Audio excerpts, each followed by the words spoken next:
Everybody. Obviously, you should have already been completed your fingerprint um, packet that I had you guys work on.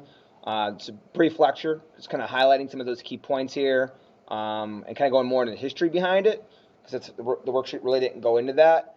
Um, but how things were done in the past, like in the primitive years of like trying to find criminals in the United States in the 1800s, they used something called anthropometry.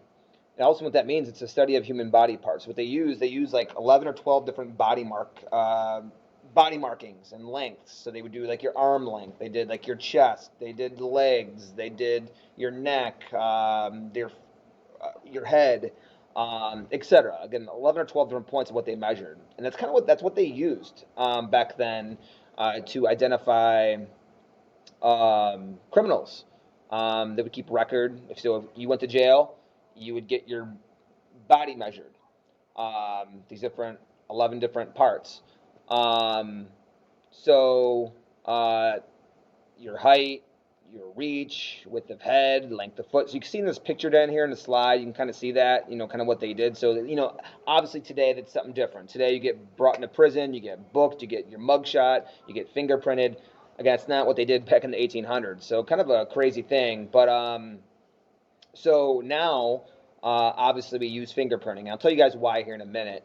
But the study of fingerprints I guess the term is dactylioscopy is a study of fingerprints. And now now they put it on something called 10 cards, where obviously you put your fingerprint, your 10 fingers on the card, the fingerprint of it. You kind of see a picture of that here at the bottom right here of a 10 card. Now, a lot of it today is, a lot of it's digital. I had my fingerprint done 5 years ago, 4 years ago, and you went in, they had a little digital scanner. You put your thumb on it, and then it inputs it into the computer. So even that's beginning to change in terms of you're not having to get ink on your finger. You can just do it digitally now. But anyway, all right, so really kind of how it all started and why it changed from anthropometry to dactyloscopy was this kind of a crazy case. Now, obviously, looking at these two guys here, and you're probably thinking to yourself, okay, well, Myers, that's probably the same guy, isn't it? No, it's not. It's truly, actually, it's amazing. So it really started, this is Will West right here, and this is William West. So when Will West, he went into the Leavenworth prison, just like they did back then. They did your body measurements, and when they looked, a lot of the measurements were very similar, as you guys can see here. I mean, the measurements are not far off, and even some are directly exact. Um, he checked in. They're like, "You're wanted for murder," and Will's like, "No, I'm not in for murder. I never killed anybody." Long story short, they realized they already had an inmate in there named William West, who was there for murder. And this really opened the eyes of the prison ward, as well as law enforcement all across the country at the time, that this system obviously is a huge flaw. I mean, you have William, two different people. And truly, honestly, I mean, that's his doppelganger here. You have, two guys who look exactly the same, who have very similar measurements. So obviously, they realized they need to move on to something different. Hence, kind of when fingerprinting became born. So some things that you guys should have learned about. Again, you should be copying this down in your guided notes, by the way, at least what I have in there. Um, there are basic fingerprint principles. Okay, so with this Will and William, they did fingerprints of them, and they were different. So obviously, that's kind of when they started beginning realizing that this idea of body measurements is not going to work. Why don't we just use fingerprints? And they began realizing that with fingerprints are individualized. No two people have the exact same fingerprint. That's even including twins. There's differences. Now, in this class, guys, I'm not gonna. I mean, people go to school for a long time and they study this. Okay, I'm doing it in a day or two. So I'm just kind of just giving you just the basic idea of it. Fingerprint patterns never change with life.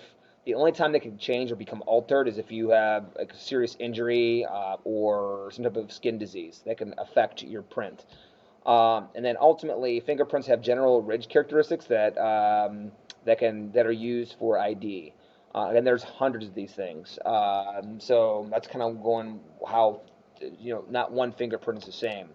So there's three basic patterns of fingerprints. Again, these are all things you guys should have learned and done in your guys' packets, but you have something called loops.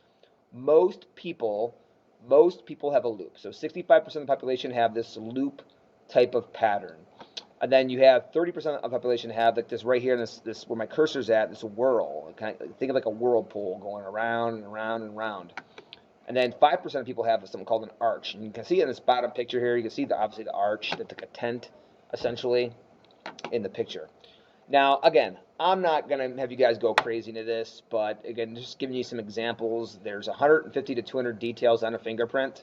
Now, to ID somebody, you only need 8 to 12. You need a match, 8 to 12, in order to ID that person as from fingerprint to person. Again, just kind of showing you guys, you have your ridge endings. So these are things that experts that they look for. You have ridge endings, you have island or short ridges, bridges. Again, you can go ahead and read that on your own if you're really interested in it. But you can also kind of see it here on how it's pointed out in the fingerprint. Again, this is well above my pay grade, guys. I'm not an expert on this. I just know just the basics, but kind of just giving you just a general idea in terms of, what people do in this, kind of field. Now, going more into the loop. So again, 65% of the population have a loop. Typically with loops, you have one delta, one or more ridge, and their name for the position is related on the radius. You can go ahead and kind of see that here, the delta. You can kind of see that mark there. They're kind of pinpointing those ulnar loops. Then you have your whirl. Again, this is the next most popular type of fingerprint. Again, you kind of see some. There's two types of whirls. There's a plane whirl, as you guys see, the straight circle creates that little dot in the middle, and then you have your central pocket whirl, where it's kind of almost like that hypnosis kind of symbol, where the kind of it's like never ending almost. Then you have your other types of whirls. You have your double loop whirl. You kind of see that little funky looking thing there, and then the accidental whirl. All right, now finally arches. Again, this is more rare. Only 5% of the population have a whirl. These are the simplest types of fingerprints where you basically just have that tented arch. So you have your plain arch, as you guys see here, and now you have the tent. It's much more steep. As you guys can see by two pictures, the tented arches are steep. Plain arches are kind of, it's obviously arched, but it's not quite as severe. Now, types of fingerprints. You have your patent. So in terms of crime scene, when you go to a crime scene and you're looking for certain things and you see fingerprints. So the one common fingerprint you might see is a patent fingerprint.